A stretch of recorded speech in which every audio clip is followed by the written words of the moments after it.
सामने आ जाएगी।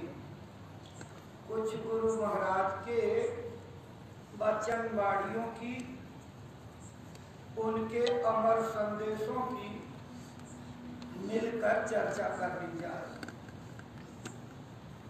आप सभी भाई बहन मालिक के परम पावन नाम का उच्चारण प्रेम के साथ जोर से करेंगे। सभी लोग बोलिए जय गुरुदेव, जय गुरुदेव, जय गुरुदेव। नाम किसका? प्रभु का पावन नाम, प्रभु का जागृत नाम।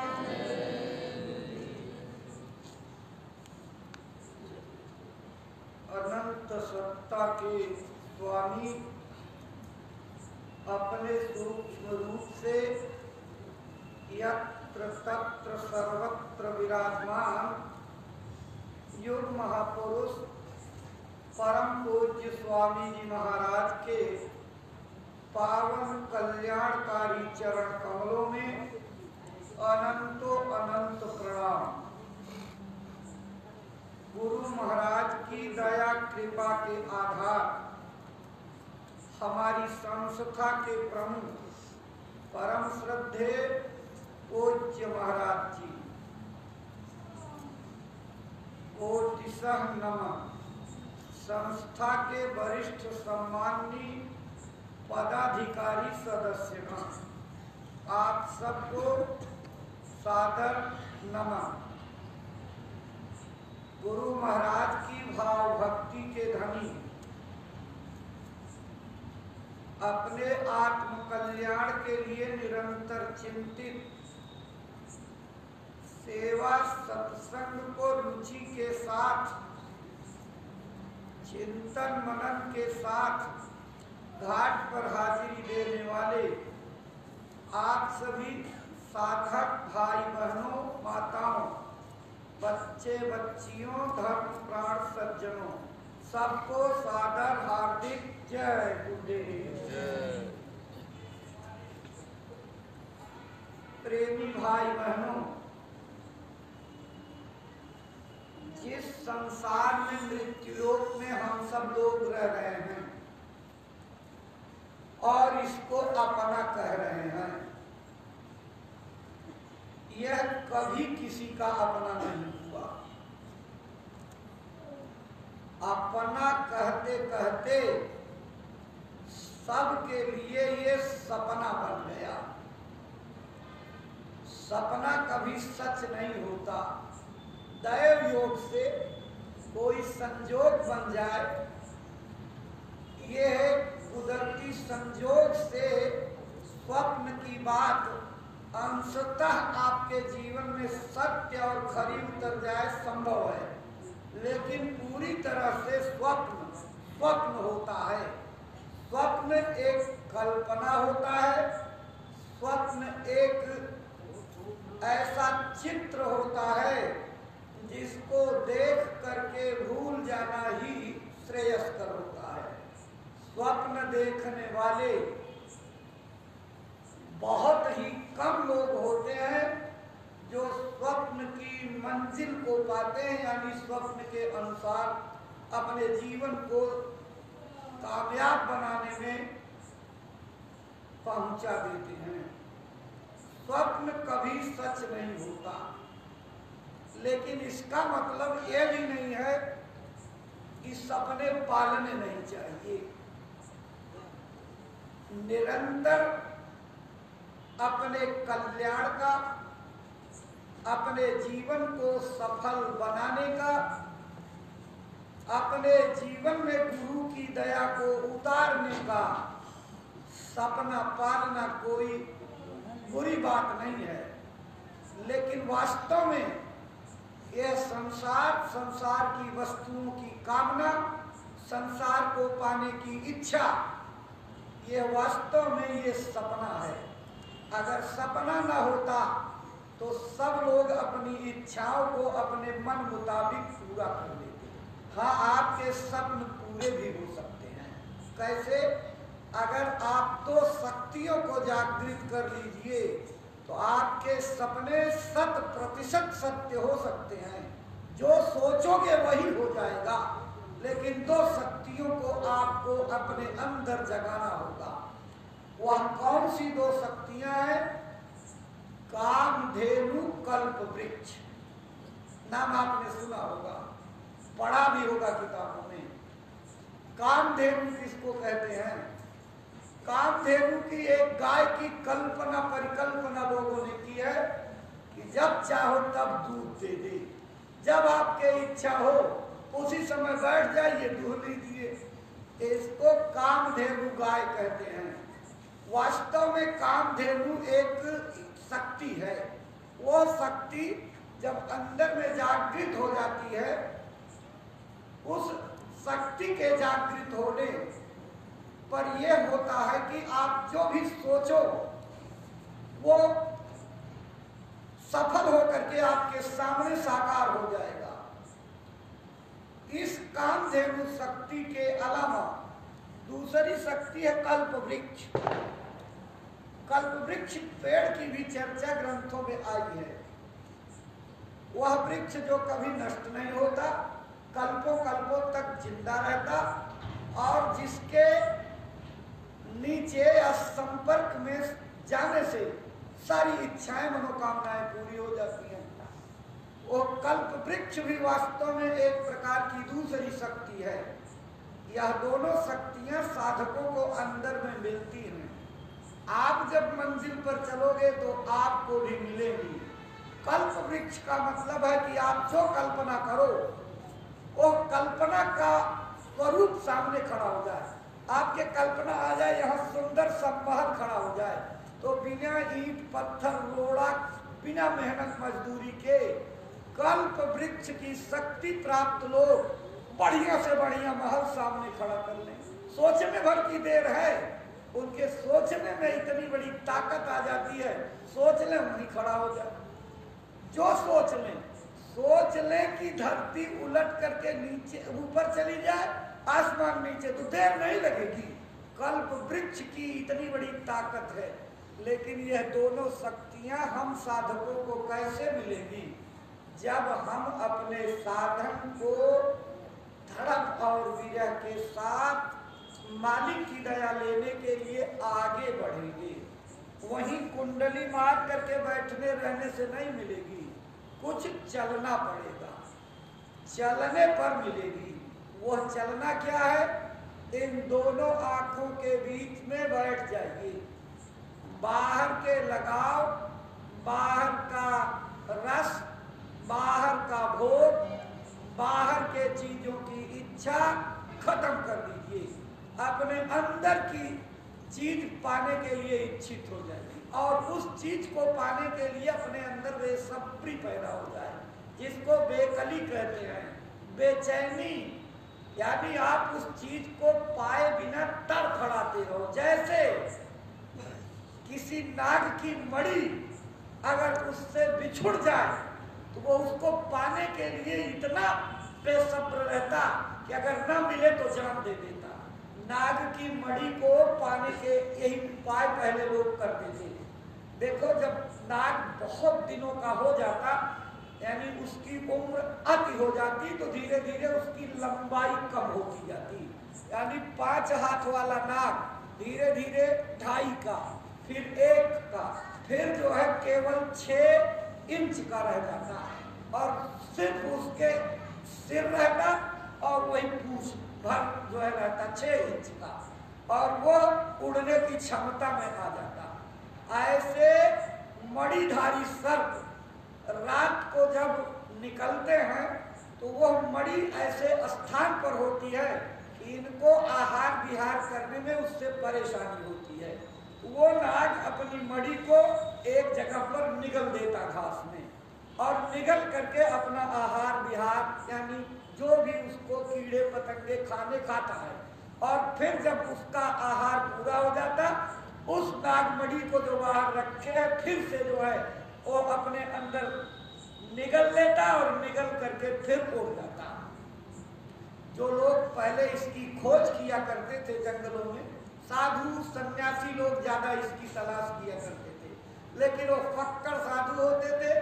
नागमणि मिल भी गई तो किसी बहुत प्यारे और बहुत समर्पित सत्संगियों को, प्रेमियों को दे दिया करते थे, क्योंकि उन्हें धन से कोई मोह नहीं होता था।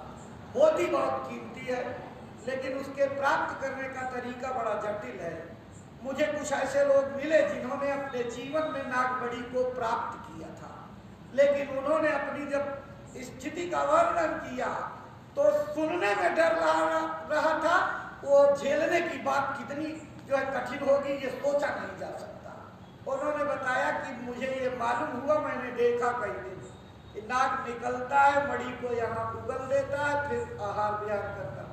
किसी ने मुझे बताया था कि इस पर पहले वो डलिया बनती थी, जिससे जो है लोग चारा अपने यहाँ जो है देते थे जानवरों को, झउआ कहते थे।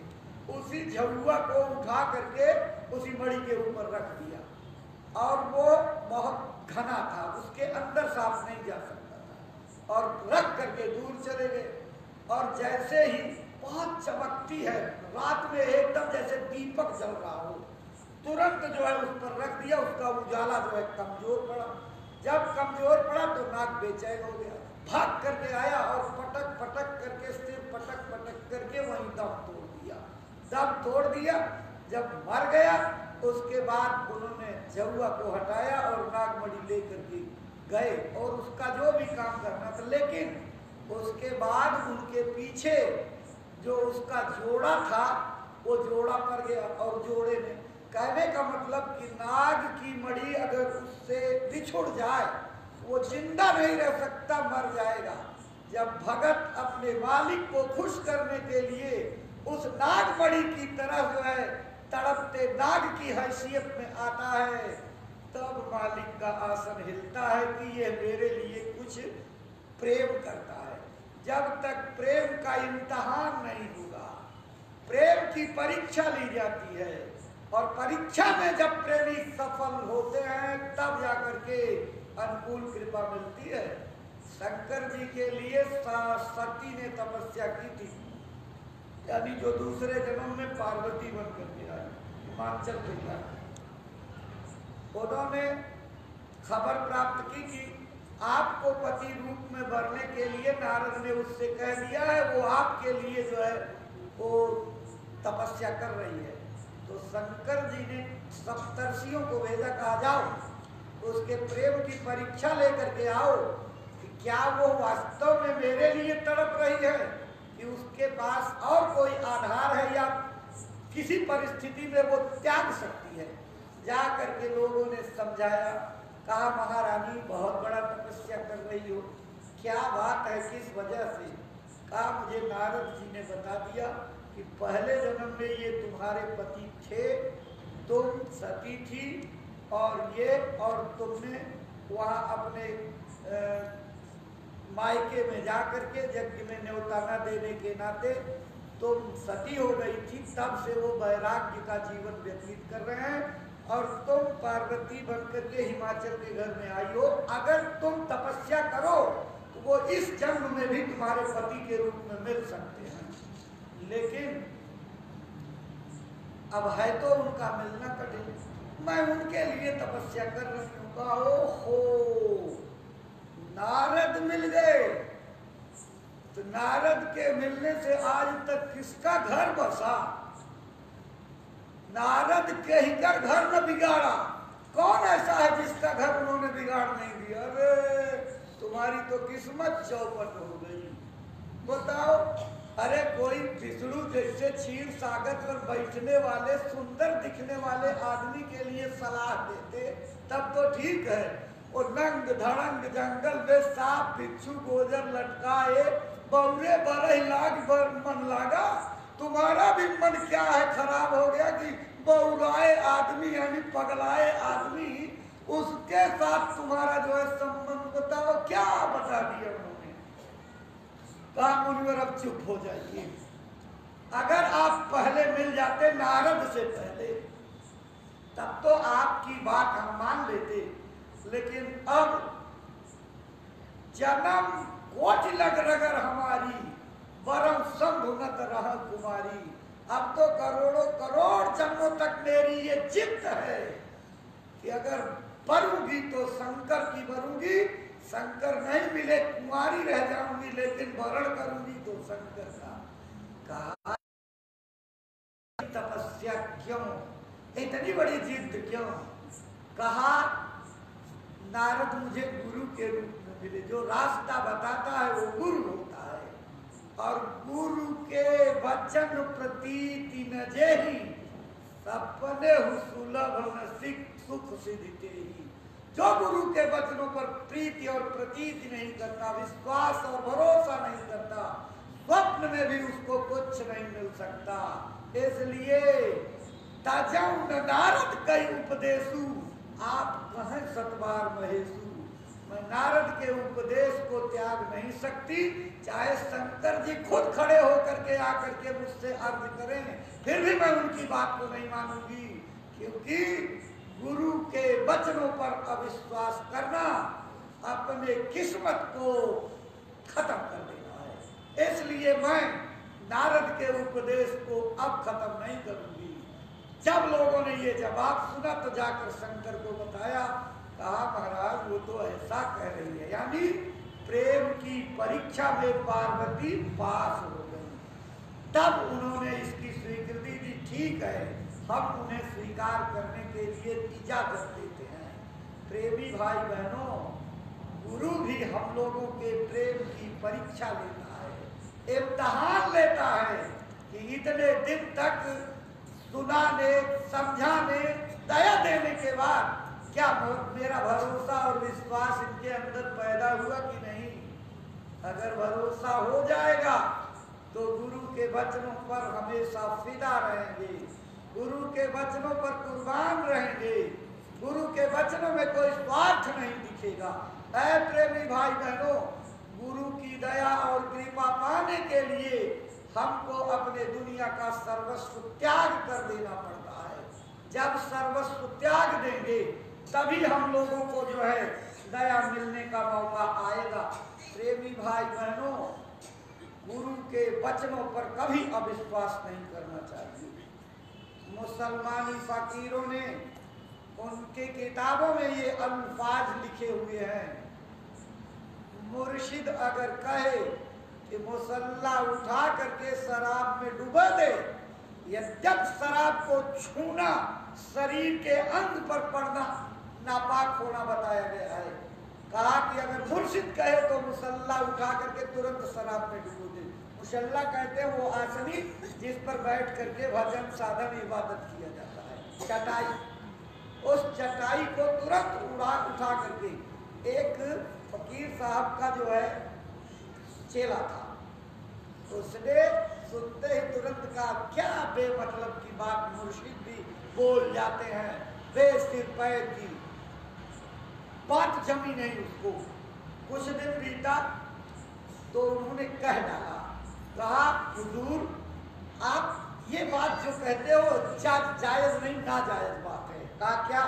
अरे कहा किताबों में लिखा है शराब की बूंद का एक कतरा जिस्म पर पड़ जाए तो जला करके आग से उस अंग को पाक यानी पवित्र करना, तब तुम खुदा की इबादत के काबिल होगे, वरना काफिर गुनहगार करार कर दिए जाओगे। तुम्हारी रोजा हज ज़कात आकवत एक भी उस खुदा के दरबार में कबूल नहीं होगी। तो हजूर आप शरीयत के विपरीत ये बात कह रहे हो, मुर्शिद कह दे तो मुसल्ला उठा करके शराब में डुबो दे। कहन की अल्लाह जी कुछ दिन में बात समझ में आ जाएगी, थोड़ा धीरज रखो, समय आ जाए। एक दिन अचानक बुलाया, कहा इधर आओ, वो फलानी वेश्या का घर देखा है, तो सड़पटा गए। कहा साधु और वेश्या का घर पूछ रहे हैं, अब जान तो रहे थे, कैसे झूठ बोलेंगे? हाँ जानते हैं। कहीं कहाँ घर, कहीं बाजार बीच में, कहीं आज तुम उसके कोठे पर चले जाना। अब तो इनके ऊपर वो मुसीबत टूट पड़ी। जो साधु आज तक ये कहते थे फकीर साहब भजन करो, साधन करो, मालिक को पाओ, दुनिया को छोड़ो, वो आज हमको क्या सलाह दे रहे हैं, वेश्या के यहाँ चले जाना। अरे मेरे कर्म खराब हो गए, आगे जाए लौट आए, पीछे फिर थोड़ा जाए फिर लौटें, फिर हो के हुक्म बजाना चाहिए। बड़ी रात तक यही करते रहे, लेकिन अंत में हिम्मत करके उसके कोठे की सीढ़ी तक पहुंचे। और जैसे सीढ़ी पहुंचे एकदम मालूम पड़ा आग जल रही है। कैसे पांव जो है मालूम पड़े पत्थर पत्थर पैर में उठे नहीं, लेकिन फिर भी हिम्मत करके गुरु का आदेश बजाना चाहिए। पांव रखा, चढ़ते चढ़ते धीरे धीरे पहुंचे। 15 मिनट लग गया सीढ़ी चढ़ने में। एक सीढ़ी चढ़े, फिर सोचा, फिर अंत में जब गए तो वेश्या वहां बैठी थी। बुलाया, बैठाया, कहा ठीक है, गुरु जी के चेले आज आ गए। जब तुम इधर से गुजरते थे तो मेरी नजर रोज पड़ती थी। मैं चाहती थी कि एक दिन ये साधु मेरे कोठे पर आता, लेकिन आज बाबा ने मेरी बात सुन ली और तुमको भेज ही दिया। चलो बैठो। बैठे, सोच नहीं पा रहे क्या। थोड़ी देर के बाद वो आई और कहा ये बगल की कोठरी में आप चले जाइए। वो उस कोठे की संचालिका थी, हुक्म पर चले गए। उसने दरवाजा इधर से ढक दिया। गए, एक तख्त पड़ा था, बैठे उस पर। देखा कि कोने में एक लड़की खड़ी और रो रही, सिसक रही है। बहुत देर तक तो गुरु की चिंता में रहे, लेकिन जब उसकी आवाज और एक सिसकने की हुई, इनका ध्यान उधर गया। देखा कि तो कहा बेटी तुम रो रही हो, क्या तकलीफ है तुमको, बताओ, वजह बताओ। और तुम निश्चिंत रहो, मेरी नीयत कहीं खराब नहीं है, मैं तो गुरु के आदेश पर इस कोठे पर आया हूँ, लेकिन ये बता तू क्यों रो रही है। उसने अपनी कहानी बताना शुरू किया। बचपन में हम दोनों भाई थे, माँ बाप थे, एक झोपड़ी में रहा करते थे। अचानक में एक बार इतना पानी बरसा, बाढ़ आई, और उस बाढ़ में मेरा घर, माँ बाप, हम दोनों भाई बहन बह गए। और मैं बहते बहते एक किनारे पर गई और वहाँ मछुआरे ने मुझे पकड़ा। पकड़ करके मल्लाह ने पाला पोसा, पाल पोस करके बड़ा किया। 3-4 ठग लोग उसके घर जा करके रुके और मेरी स्थिति देख करके उन्हें लालच आ गई। उन्होंने कहा कि तुम गरीब आदमी, इसकी कहाँ शादी ब्याह कर पाओगे, इसको मेरे को दे दो, मैं ले जा करके किसी अच्छे घर में शादी करूँगा। लालच में आकर के मेरे पालनहार ने जो है इनको सौंप दिया और वो तीनों चारों ला करके मुझे इस वेश्या के कोठे पर भेज दिए। और आज मेरी जिंदगी का वो कलंकमयी दिन होगा, मेरी इज्जत के साथ खिलवाड़ होगा, इसलिए मैं बहुत चिंतित हूँ। उसने कुछ दिमाग में बात आई तो कहा बेटी क्या तुम्हारा गांव याद है। कहा हाँ हमारा गांव ये था। कहा तेरे बाप का क्या नाम था।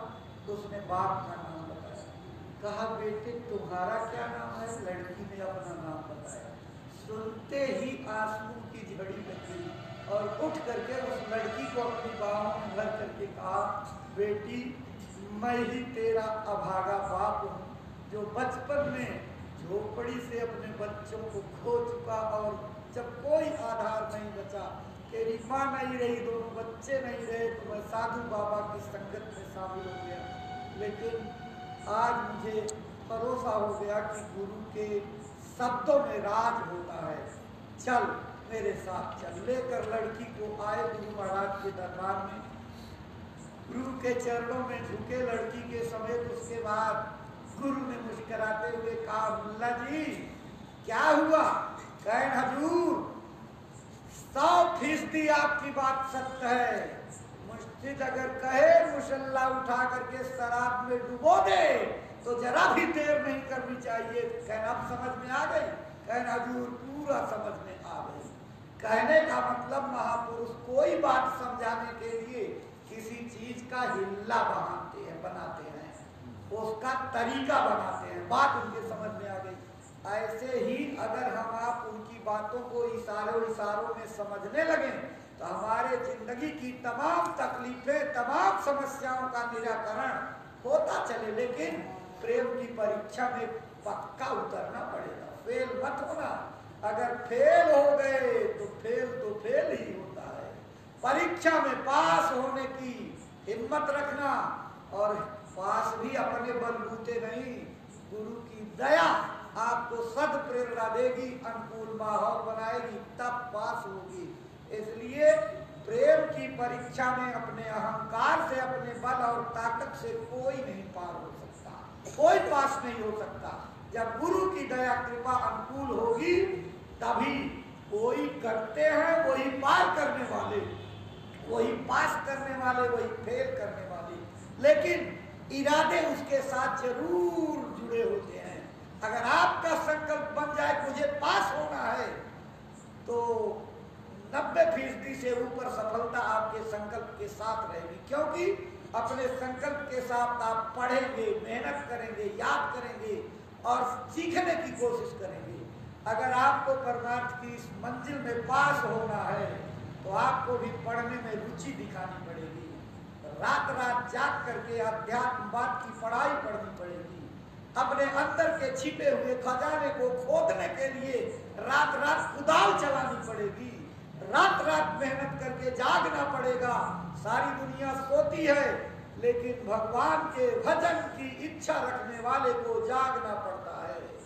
कबीर साहब ने तो यही बात इशारा किया था, दुखिया सब संसार है, खावे और सोवे, और दुखिया दास कबीर है, जागे और रोवे। जो मालिक को पाने के लिए दुखी हो जाते हैं, बेहिसाब उनके अंदर पीड़ा पैदा हो जाती, वो जागते हैं और रात रात अपने मालिक के लिए रोते हैं। इसलिए प्रेमियों, रोने की आदत बनाइए। रोने की आदत बन जाएगी, मालिक रुलाई को बर्दाश्त नहीं करता। हम आप नहीं बर्दाश्त करते। अगर लोग रो करके कोई बात कह दें तो कितना वो आप नाराज हो, कितना गुस्सा हो, लेकिन रो देने के बाद आपका दिल पसीज जाता है, दया आ जाती है। मालिक भी बहुत दयालु है, आपकी रुलाई देख करके पसीज जाएगा, पिघल जाएगा। दूसरे की पीड़ाओं पर पिघलना ही उनका स्वभाव होता है। इसलिए प्रेमी भाई बहनों, आप अपने गुरु को पिघला लो, गुरु की दया को अपने अनुकूल कर लो। यह कब होगा? जब पत्नी पति के आदेश को बिना मुंह से खोले, उसका रुख देख करके बजा ले जाए तो पास हो जाएगी। पति रुख लख आयसु अनुसरई, पति के रुख को देख करके उसको समझ में आ गया कि इनके चेहरे का भाव पानी मांग रहा है। उनको बोलना नहीं पड़ा, इसके पहले गिलास लेकर के हाजिर हो गई। पति समझ जाएगा कि मेरी भावना को ये समझती है, उसका स्नेह उसके ऊपर हो जाएगा। प्रेमी भाई बहनों, गुरु हमसे क्या चाहता है, गुरु हमसे क्या उम्मीद कर सकता है, उस उम्मीद पर हम पहले खड़े उतर जाएं। बहुत लोग ऐसे होते हैं कि आदत बन गई, छूटती नहीं। बार बार उन्हें कहा जाता कि तुम सुधरो, तुम अपने को बदलो, लेकिन वही पुरानी ढर्रा, वही पुरानी आदत, अपनी आदत को छोड़ना नहीं। अंत में अपनी मंजिल से किनारे लग जाते। इसलिए बार बार कहने के बावजूद भी जो आदमी न सुने न समझे, उससे महापुरुष की नजर हट जाती है। इसलिए प्रेमी भाई बहनों, गुरु को कहना ना पड़े, आप उसको समझो कि गुरु हमसे क्या इच्छा करता है, गुरु हमसे क्या चाहता है, गुरु के मन में हमारे लिए क्या मर्जी है। उनकी मर्जी के मुताबिक हम आप अगर चल पड़े तो बहुत बड़ी दया का लाभ मिल जाएगा। लेकिन अगर मर्जी के मुताबिक नहीं चल पाओगे तो लाख दिखावा करो, दिखावा करो, खूब मीठी मीठी बातें बोलो। हरे गुरुजी, आपके बगैर मेरे जीवन का कोई आधार नहीं है, सरकार आप ही सब कुछ हो, वो बातों में बात से पिघलने वाला नहीं है, वो